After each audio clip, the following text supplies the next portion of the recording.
کہ احساس نہیں. اگر احساس ہونے لگے پھر شوق بیدار ہوتا ہے, پھر انسان کسی کو کچھ دے کے راضی ہوتا ہے, پھر اس کا. حضرت حذیفہ بن یمان رضی اللہ تعالیٰ عنہ فرماتے ہیں, یہ حدیث امام غزالی لائے اور اپنی سند کے ساتھ لائے. حضرت حذیفہ بن یمان رضی اللہ تعالیٰ عنہ فرماتے ہیں, میں نبی پاک صلی اللہ علیہ وسلم کے ساتھ ایک سفر میں تھا, گرمی بڑی شدید تھی. ایک جگہ پہ باغ نظر آیا تو تھوڑا سا سستانے کے لیے سرکار اس باغ کو برکت دینے کے لیے تشریف فرما ہوئے تو سامنے کنواں بھی نظر آیا. تو تبا مبارک چاہیے کہ غسل ہی نہ کر لیا جائے. کہتے ہیں حضور سید عالم علیہ السلام کنویں کے قریب چلے گئے غسل فرمانے کے لیے, تو کپڑوں سمیت سرکار غسل فرما رہے تھے. پھر بھی مجھے فرمایا کہ ذرا چادر تان کے نہیں کھڑے ہو جاتے. یہ نا زیادہ شرم والا ہوتا ہے کھلا لباس, اس میں زیادہ احساس ہوتا ہے. یہ گرمی آتی ہے نا تو سمجھدار آدمی بھی خالی بنیان میں گھومنے لگتا ہے, سیاںا بندہ بھی اچھا نہیں لگتا, تہذیب کے مطابق نہیں. ہماری وزاداری جو ہوتی ہے وہ باہر نہیں گھر کے اندر بھی ضروری ہوتی.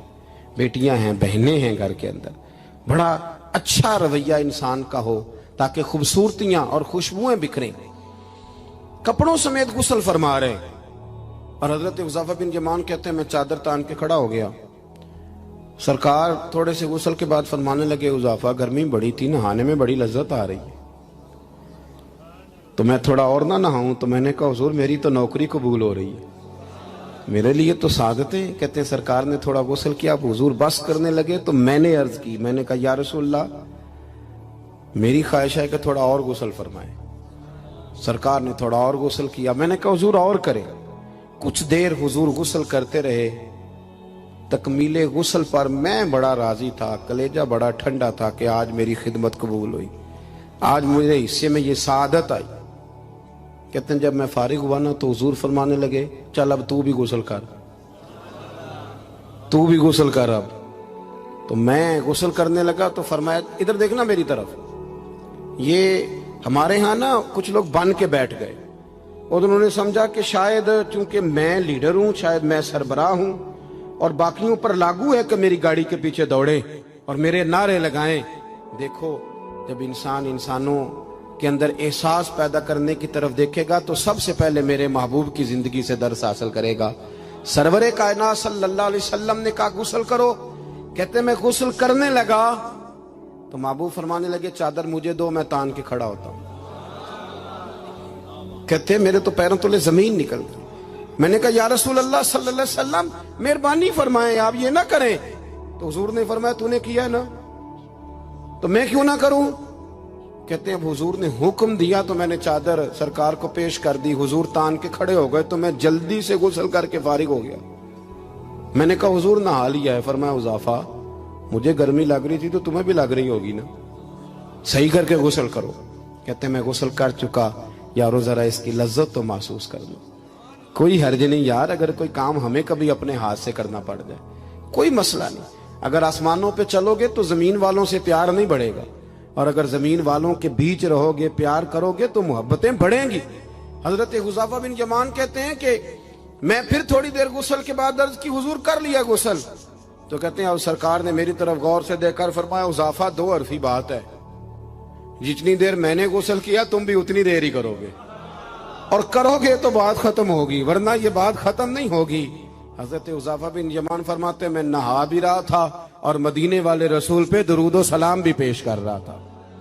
دیکھو اگر یہ شدت آئے نا, دیکھیں میں اکثر دوستوں سے کہا کرتا ہوں کہ میرے جیسے آدمی کو نا بن جاتی ہے عادت سٹیج پہ بیٹھنے کی. آپ یقین کریں بن گئی ہے, مثال نہیں دے رہا, صحیح کہہ رہا ہوں. اب کئی دفعہ ایسے ہوتا ہے کہ بہت ساری محافل میں نا چاہیے نا بندہ پیچھے بیٹھ جائے, لیکن وہ ایسی جو نجی جو اساتذہ کی ہیں, جو بزرگوں کی ہیں, جن میں بڑے بیٹھے, ان میں بھی کئی دفعہ شک ہونے لگتا ہے کہ آگے ہی جانا ہے, حالانکہ نہیں جانا. اور کئی ایسے چودھری صاحب, پیر صاحب, صوفی صاحب ہوتے ہیں جو گردن اٹھا اٹھا کے نقیب محفل کو دکھاتے ہیں کہ میں آ گیا ہوں, کر لے اعلان کسی طریقے سے. پھر آپ تنگ ہوتے ہیں. پھر دیکھیں نا اس محفل کا بھلا مہمان خصوصی میں تو نہیں ہوں, اس میں محفل کے تو مہمان خصوصی وہ ہیں جنہوں نے یہاں جھاڑو دیا ہے, جنہوں نے لوگوں کو دعوت دی ہے, اور جو بیٹھ کے دائیں بائیں دیکھ کے بڑے راضی ہو رہے ہیں دل ہی دل میں کہ دیکھا ہماری محفل کتنی کامیاب ہوئی. ذوق پیدا ہو رہا ہے, شوق پیدا ہو رہا ہے. ہم اگر احساس کرنے لگیں, تھوڑا سا بیچ رہنے لگیں لوگوں کے, حسن پیدا ہوگا, پیار بڑھے گا, بھائی کے ساتھ رشتہ مضبوط ہوگا, دوستوں کے ساتھ تعلق مضبوط ہوگا. یہ جو ملازم چھوڑ کے چلا جاتا ہے نا, اس کو 5,000 زیادہ ملتا تو نکل جاتا ہے, اس کی وجہ یہ تھی کہ آپ کا اس کے ساتھ رشتہ مضبوط نہیں تھا. اگر تعلق مضبوط ہو جائے, مولا علی شیر خدا, مولا کائنات حضرت مولا علی شیر خدا کرم اللہ تعالی وجہ الکریم کا خادم کہتا ہے مجھے ایک دن فرمانے لگے, یعنی خادم کو, غلام کو فرمانے لگے, یار کپڑے تیرے بھی پرانے ہو گئے ہیں تو میرے بھی ہو گئے, چل خریداری کرنے نہ چلیں. کہتے مجھے لے گئے بازار اور 2 جوڑے حضرت علی نے خریدے, ایک خاصا مہنگا تھا ایک سستا تھا. میں سمجھ گیا کہ مہنگا آقا کا ہے اور سستا غلام کا ہے. کہتے ہیں وہ تھیلے میں ڈالے, اٹھانے میں نے تھے, میں نے وہ اٹھائے اور میں چلنے لگا. کہتے ہیں جب وہ چوک آیا نا جہاں سے مولا کائنات شیر خدا کرم اللہ تعالی وجہ الکریم نے اپنے حجرہ نور میں جانا تھا اور میں نے اپنے گھر میں جانا تھا, تو حضرت مولا علی شیر خدا فرمانے لگے لا بھی بیٹا میرے والا سوٹ مجھے دے دے. تو بالکل طے شدہ بات تھی. میں نے وہ مہنگا جوڑا نکالا اور حضرت علی کی طرف بڑھایا تو حضرت علی فرمانے لگے یہ تو نہیں میرا تو وہ دوسرا ہے. تو وہ شخص کہتا ہے میں نے ایک فلسفہ بیان کیا, میں نے ایک علت بیان کی, ایک لاجک بیان کی. میں نے کہا حضور یہ آپ رکھیں اور یہ جو سستا ہے یہ میں رکھتا ہوں. فرمایا وجہ, کہنے لگا حضور وجہ بڑی سادی سی ہے, ایک پورا فلسفہ اس کے پیچھے, اور فلسفہ یہ ہے کہ آپ آقا ہیں اور میں غلام ہوں, تو آقا مہنگا پہنے اور غلام سستا پہنے. تو حضرت علی وہ والے عالم ہیں جن کو علم بھی مدینے والے رسول نے عطا فرمایا ہے. تو آپ حکم بھی کر سکتے تھے کہ نہیں تو لا میں نے وہی پہننا ہے, حکم بھی کر سکتے تھے, لیکن اس نے دلیل دی تھی نا, دلیل دی تھی نا, تو پہلے اس کی دلیل کو توڑنا ضروری تھا. حضرت علی کہنے لگے فلسفہ ہی تو نے بیان کرنا ہے تو اپنے والا نہ کر, تو میرے والا کر. اس نے کہا حضور کیا مانا؟ آپ فرمانے لگے تو کہہ رہا ہے کہ مہنگا جوڑا میں پہنوں گا اور سستا جو ہے وہ تو پہنے گا. فرمانے لگے تو نے یہ دلیل بیان کی ہے کہ میں آقا ہوں تو غلام ہے, تو فرمایا تو میرے والی علت لینا. حضور وہ کیا؟ آپ فرمانے لگے تو پہن مہنگا اور میں پہنتا ہوں سستا. دلیل یہ ہے کہ تو جوان ہے اور میں بوڑھا ہوں, تو جوانوں کو پہننے چاہیے مہنگے کپڑے, بوڑھوں کا تو سستوں سے بھی گزارا ہو جاتا ہے. تو وہ خادم کہتا ہے میں لاجواب ہو گیا, اور پھر وہ قیمتی جوڑا مجھے دے گئے اور سستا جوڑا وہ لے گئے. کہتے ہیں شیر خدا تو چلے گئے, لیکن ساری زندگی میں سوچتا رہا کہ کائنات میں دوبارہ ایسے لوگ دنیا میں آئیں گے صحیح, یہ ملیں گے صحیح. احساس کی جب شدت ہوتی, اب یقین کریں اس ملک کے اندر 2 چیزیں اتنی شدت سے عام ہوئی ہیں, اتنی شدت سے, ایک پروٹوکول, ایک VIP کلچر. ان دونوں چیزوں نے بہت سارے لوگوں کو پیچھے کر دیا. اب تو بہت سارے غریب ایسے ہیں جو بیچارے قریب ہی نہیں آتے, وہ کہتے ہیں نہیں میرے والا کام ہی نہیں, وہ پیچھے, وہ شہرت سے بچنے والا پیچھے پیچھے رہتا ہے. اور میرا جی چاہتا ہے ساری غزلیں اس ظالم کے نام کریں. کچھ لوگ بیچارے بالکل پیچھے ہو گئے, مایوس ہو گئے. وہ کبھی حکومت بدلتی ہے تو ان سے کہا جائے نا حکومت بدل گئی ہے, تو وہ 2 حرفی بات کرتے ہیں, کہتے ہیں جو مرضی آ جائے ہم نے تو محنت کر کے کھانا ہے, صبح کام پہ جائیں گے تو شام کو روٹی کھائیں گے. وہ بہت سارے نظام سے, لیکن نا یہ سیاسی تبصرے وہ بندہ کرتا ہے جو روٹی پیٹ بھر کے کھاتا ہے, اور جس بیچارے کو پتا ہے نا کہ جو گھی صبح لایا تھا وہ ختم ہو گیا ہے, اور صبح بچوں نے ناشتے کے لیے جب پراٹھے مانگنے ہیں تو گھی کوئی نہیں, تو وہ پھر سیاسی تبصرے نہیں کرتا, وہ تو تکلیف میں. اللہ کے محبوب صلی اللہ علیہ وسلم نے نا احساس کی دولت تقسیم کی تھی. مسند امام احمد بن حنبل میں حدیث ہے, حضرت بلال حبشی رضی اللہ تعالیٰ عنہ فرماتے ہیں میں نے عصر کی نماز کی اقامت پڑھ دی تھی, ایک بدو آیا, ایک یہودی کا غلام, کہنے لگا یا رسول اللہ صلی اللہ علیہ وسلم میں بڑی مشکل میں ہوں, اگر آپ میرے ساتھ چلیں, میرا چھوٹا سا کام کر دیں تو میری وہ مشکل آسان ہو جائے گی. سیدنا بلال حبشی فرماتے ہیں نبی کریم نے نمازیوں سے فرمایا اقامت ہو چکی تھی, فرمایا تم بیٹھ جاؤ, میں ذرا اس بدو کا کام کر کے آتا, تم ذرا بیٹھو, میں صرف اشارے کرتا ہوں. آپ کو ملے گا کہ حضرت جابر ابن عبداللہ کا قرضہ اتارنا تھا تو سرکار کھیت تک گئے, اور باقاعدہ سفارش کی ان کی.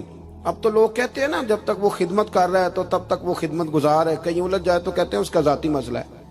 اور میں ذاتی معاملات میں مداخلت نہیں کرتا. تو میاں جب آپ کے پاس تھا، آپ کا ورکر تھا، تب ذاتی مسئلہ کیوں نہیں تھا؟ اب وہ الجھ گیا ہے تو ذاتی مسئلہ ہے.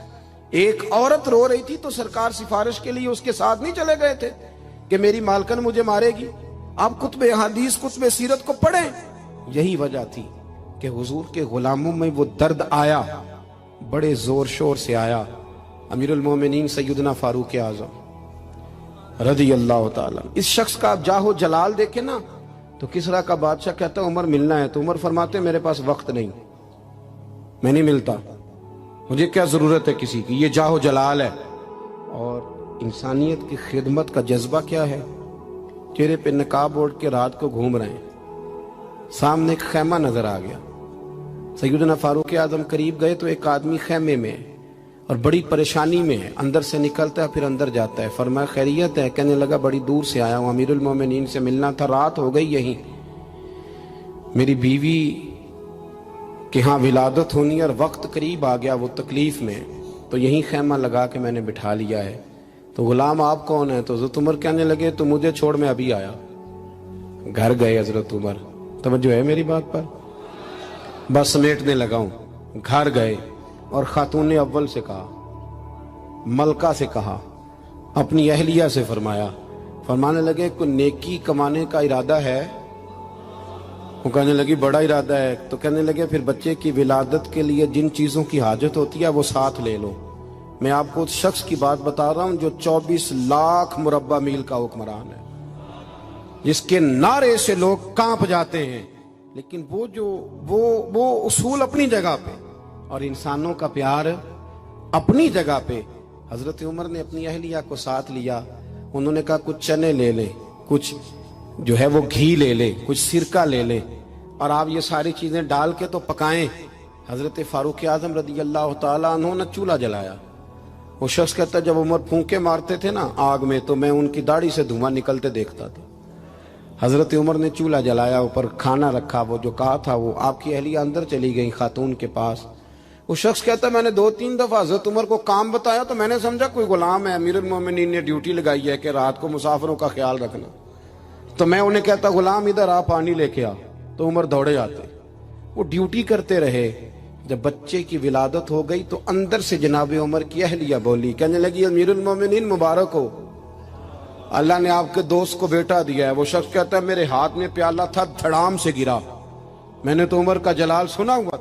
میں نے کہا آپ امیر المومنین ہیں، آپ عمر ہیں، آپ کیا خیال ہے آپ کا؟ لوگ باتوں سے بڑے ہوتے ہیں. کردار انسان کو بڑا کرتا ہے، کردار اسے زندہ رکھتا ہے، کردار اسے جینے کا ڈھب اور حوصلہ دیتا ہے. حضرت فاروق اعظم سے کہنے لگے آپ عمر ہیں؟ جناب فاروق اعظم کہنے لگے ہاں میں عمر ہوں، تمہیں ضرورت کی ساری چیزیں میں نے دے دی ہیں، باقی صبح آنا اور جس کام تم آئے ہو وہ بھی کیا جائے گا. اس نے پیر پکڑ لیے. امیر المومنین مجھ سے غلطی ہو گئی. فرمایا اٹھ میرے سینے سے لگ، تجھ سے غلطی نہیں ہوئی، تیری وجہ سے اللہ نے مجھے نیکی کمانے کی توفیق عطا کر دی ہے.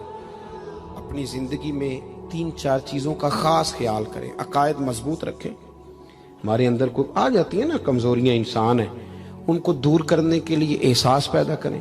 تیسری بات یہ کہ ایک دوسرے کا، لیکن نا اگر میرا نالائق بچہ نہیں پڑھتا تو سارے پیسے اس پر خرچ کرنے کی کیا ضرورت ہے؟ میری بہن کا بچہ جو لائق ہے تو اس پر کیوں نہ پیسے خرچ کر دیے جائیں، ایک لائق آدمی تیار کر لیا جائے.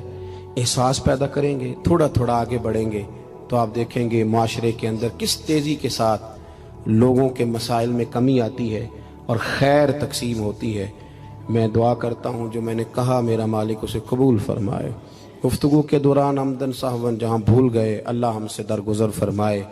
مسلسل سفر کرتے رہتے ہیں تو پھر یہ ہے کہ سفر ہی چلتا رہتا ہے. صبح 11 بجے کے نکلے ہوئے، اللہ تعالیٰ آپ کو جزائے خیر دے. جب آپ ملنے کے لیے آتے ہیں تو کئی دفعہ وہ اتنی شدت ہو جاتی ہے کہ بعض لوگوں کو تکلیف پہنچتی ہے. اسی پر انشاءاللہ اجازت لیں گے، اللہ نے موقع دیا، پھر ملاقات ہوگی. آخر دعوانا ان الحمدللہ رب العالمین. اللہم صلی علی سیدنا مولانا محمد معدن الجود والکرم وآلہ وبارک وسلم. ربنا آتنا فی الدنیا حسنۃ وفی الآخرۃ حسنۃ وقنا عذاب النار. مالک جن دوستوں نے اتنا خوبصورت اہتمام کیا ان کی کوشش کو قبول فرما، ہم جتنے یہاں حاضر ہوئے ہیں ہماری حاضری کو مستجاب فرما۔ اے مالک کریم امت مسلمہ کے حق میں رحمت والے فیصلے فرما۔ اللہ برما کے مجبوروں کی مدد فرما، کشمیر اور فلسطین کے مظلوموں کی مدد فرما۔ مالک کریم پاکستان کو نظام مصطفیٰ صلی اللہ علیہ وسلم کا بنا۔ اے اللہ ہمارے گناہوں کو معاف فرما، ہماری غلطیوں سے درگزر فرما، علم نافع عمل صالح کی توفیق عطا فرما، مسجد کا پیار عطا فرما، قرآن پاک سے محبت عطا فرما، دروازہ رسول صلی اللہ علیہ وسلم کی سچی گدائی اور غلامی نصیب فرما۔ مالک ہمارے بیماروں کو شفا دے دے، مقروضوں کو بارے قرض سے رہائی عطا فرما دے، جو تنگ دست ہیں انہیں وسعت رزق دے دے، بے اولادوں کو اولاد صالح عطا فرما۔ مالک کریم جو لوگ دنیا سے چلے گئے ان کی کامل مغفرت فرما، ہم جو موجود ہیں ہمیں توبہ کی توفیق عطا فرما، ہم سب کا خاتمہ بالخیر بالایمان فرما۔ اللہم انا نسألک العفو والعافیۃ فی الدین والدنیا والآخرہ، رب اغفر وارحم وانت خیر الراحمین۔ ستا اٹھ کے کوئی نہیں خوش ہوتا،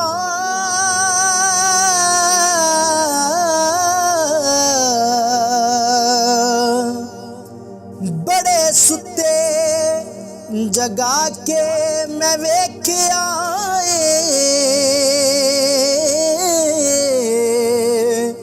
اوے کتے جیا نہیں کوئی وفادار ڈٹھا، تے ٹکر سکا بھی پا کے ویکھ آئے۔